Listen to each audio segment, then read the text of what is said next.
چلو در رسول پہ چلتے، آؤ حضور کی بارگاہ میں۔ کہتے ہیں نبی پاک کی بارگاہ میں آئے، حضور نے چہرے دیکھے، کریم سے مسئلہ نہیں پوچھنا پڑا۔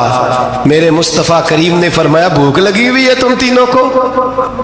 3-4 دن ہو گئے؟ اللہ کے رسول نے فرمایا مجھے پورا ہفتہ ہو گیا ہے۔ سبب کچھ اور ہے جس کو تو خود سمجھتا ہے۔ زوال بندہ مومن کا بے زری سے نہیں، بھوک نقصان کا وجہ نہیں بنی، وجہ کوئی اور بنی ہے۔ رشوتیں جو بازار گرم ہوئے ہیں لوٹ مار کے، یہ روٹی کے لیے نہیں، یہ زیادہ کھانے کے لیے، یہ بینک بیلنس کے لیے گرم ہے۔ یہ لوٹ مار کا مقصد کوٹھیاں بنانا ہے، روٹی کا تو رب کریم کا وعدہ ہے۔ جو روز روتا ہے شام کو کہ میرا کاروبار کوئی نہیں، اصل میں کہتا ہے بنگلہ کوئی نہیں، اصل میں کہتا ہے کار کوئی نہیں، پجارو کوئی نہیں، روٹی تو اللہ عطا فرماتا ہے، اس کا وعدہ ہے۔ فرمایا حضور نے 3 دن بیت گئے، چلو میرا بے تکلف صحابی ہے ابو الحسن انصاری، وہ بڑے نصیب والے ہوتے ہیں جن کو میرے نبی پاک خود کہتے تھے کہ تیری فلانی ذمہ داری ہے۔ اس زمانے کا تو کسی کو کہہ دیا جائے یہ تیری ذمہ داری ہے تو کہتا ہے یہ تو پھٹیکے ڈالنے لگ گیا ہے، یہاں سے تو چھٹی کر جانی چاہیے۔ خوش ہوتے تھے صحابہ کہ ہماری ذمہ داری لگی۔ کہتے ہیں حضرت ابو الحسن انصاری کے گھر گئے، نبی پاک نے فرمایا بھوک بڑی لگی ہے کھانا لا۔ کہتے ہیں حضور نے اسے کہا تو اس آدمی کو تو وجد ہی ہو گیا، اس نے کہا میرے اتنے نصیب کہ حضور کا یہ کھانا کھلا۔ آؤ دیکھو دنیا والوں، آج جو سب سے زیادہ عزت والا ہے وہ میرا مہمان بنا ہوا ہے۔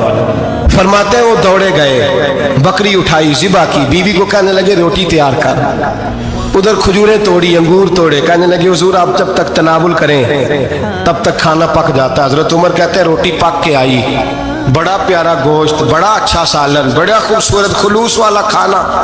فرماتے ہیں میں نے بڑا ہی کھایا۔ نبی پاک نے نہ ایک روٹی لی اور چھوٹی چپاتی، تھوڑا تھوڑا سالن کونوں سے، اور جب نبی پاک نے کھا لیا تو حضور کی آنکھوں میں آنسو آئے۔ حضرت عمر کہنے لگے حضور روئے کیوں؟ نبی پاک نے فرمایا سوچتا ہوں 7 دن کے فاقے کے بعد کھایا ہے، پر ڈرتا ہوں رب اس کا حساب پوچھے گا تو جواب کیسے دینا ہے، اس کا حساب بھی تو دینا ہے نا جو کھایا ہے۔ تو حضرت عمر فاروق کے ہاتھ میں کچھ چیز تھی، زور سے زمین پہ ماری، کا محبوبہ 7 دن کے بعد بھی روٹی کھائے تو حساب دینا ہے۔ نبی پاک فرمانے لگے عمر وہ مالک ہے نا، تو جب دیتا ہے تو حساب نہیں لے سکتا، حساب تو دینا ہے، حساب تو دینا ہے، تیاری رکھو۔ صحابہ کرام فرماتے ہیں ہم نے ارادہ کیا کہ آج کے بعد ہم پھر فاقے کریں گے، کم کھائیں گے، اس لیے کہ حساب دینا ہے۔ میرے بھائی وہ فاقہ کشی کرتے تھے، ڈرتے تھے۔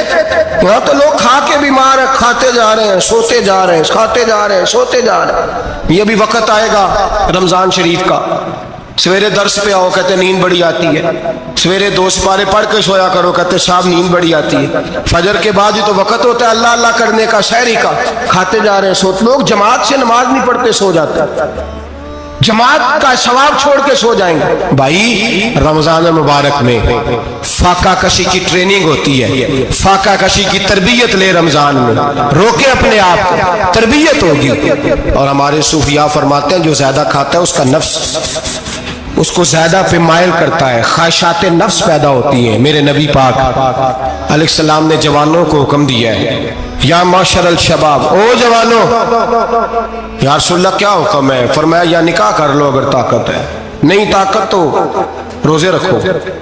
حضور روزے سے کیا ہوگا؟ فرمایا تمہارا نفس کچلا جائے گا، شیطان وسوسہ اندوزی نہیں کرے گا۔ آج نوجوان بڑھ بڑھ کے کھاتا ہے، بہت زیادہ کھاتا ہے، کبھی اس ہوٹل سے کھاتا ہے، کبھی اس ہوٹل سے کھاتا ہے۔ اتنا زیادہ کھائیں گے تو نفسانی قوتیں اچھل کر کے آئیں گے، مشکل ہو جائے۔ شادیاں دیر سے ہوتی ہیں، ماں باپ آنکھیں بند کر کے بیٹھے ہوئے ہیں۔ اگر ماں باپ کی ذمہ داری ہو اور ماں باپ نکاح نہ کرے تو نبی پاک نے فرمایا بچے گناہ کریں گے تو جتنا گناہ بچے کو اتنا باپ کو بھی ہوگا۔ تو ماں باپ چپ ہیں، دوسرا شادی مشکل بڑی ہے، مہنگی بڑی، اور تیسرا نہیں کر رہے، کچھ لوگ تو روزے بھی نہیں رکھ رہے۔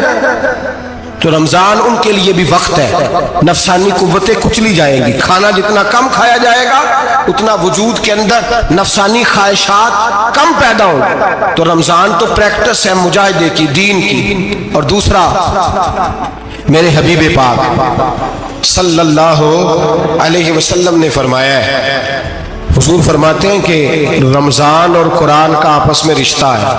قرآن پاک کتنا پڑھنا چاہیے روزانہ؟ زیادہ سے اللہ جزا دے. امید ہے آپ زیادہ سے زیادہ ہی پڑھتے ہوں گے. بھائی سنیں, حدیث مبارکہ میں نبی پاک نے فرمایا رمضان اور قرآن دونوں مل کے نا, بڑی پیاری حدیث ہے, فرمایا دونوں مل کے اللہ کی بارگاہ میں میری امت کی سفارش کریں گے.